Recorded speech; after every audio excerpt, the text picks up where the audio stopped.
In this problem, a woman finds that when driving a car, if she decelerates from 45 kilometers per hour to 0 in 3.5 seconds or less, the coffee cup that's sitting on her dashboard will move forward along the dashboard.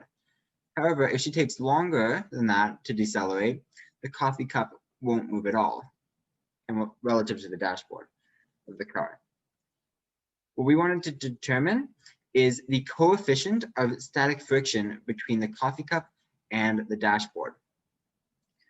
So to determine this, what we're going to think about is what it means for the coffee cup not to move when the car is decelerating. So what we can think about is if the car is decelerating at a rate of A, let's say, and the coffee cup isn't moving relative to the dashboard, it means it is also decelerating or accelerating towards the back of the car at the same rate of A. Now, this acceleration means that there is a force providing the acceleration. In this case, we know it to be the force of static friction between the coffee cup and the dashboard.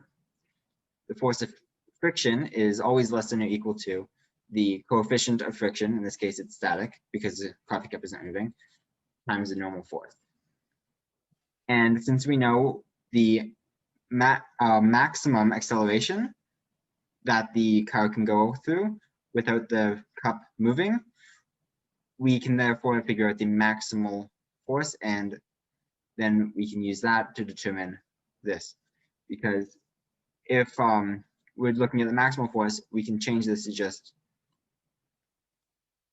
force of static friction is equal to US Fn, as anything less than wouldn't provide maximal acceleration.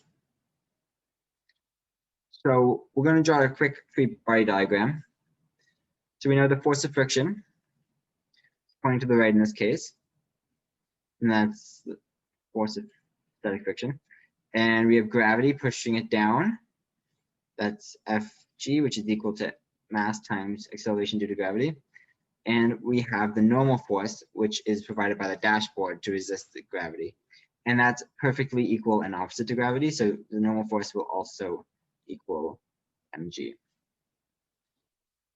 And again, we want to figure out this coefficient of static friction. So we're going to look at our force of static friction. And what we know is that this force alone is responsible for the acceleration. So we can also say that our force is equal to ma, where a is how the car is accelerating. So let's quantify how the car accelerates, its maximal acceleration. So currently we have it as acceleration is equal to 45 kilometers per hour per 3.5 seconds. And that's the maximum deceleration we can undergo. In order to get this into units, we'll have to change it all to meters per second squared. So this is equal to,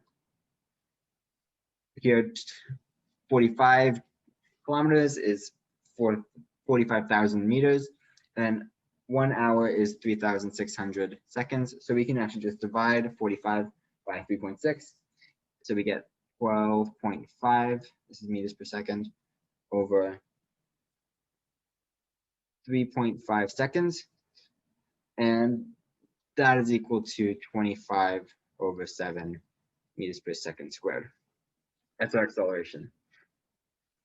Now we know our force of static friction is equal to ma. It's also equal to mu s Fn. So we're going to put those two together. Ma, where a is 25 over 7 meters per second squared, is equal to coefficient of static friction times Fn, which we know is equal to mg, where g is 9.8 meters per second squared. So I'm actually going to write that in red, times 9.8 meters per second squared. And now we just go about solving this. We have mass on both sides, so we can cancel those out. And this means the mass of the coffee cup, it doesn't actually matter in this, for determining the coefficient of static friction. And we're going to isolate us. So our coefficient is equal to 25 divided by 7 times 1 over 9.8. And if you just solve this, you will get an answer which is equal to 0.36, just through that multiplication. And that is our coefficient of static friction, 0.36. That is all. I hope this was helpful. Thank you.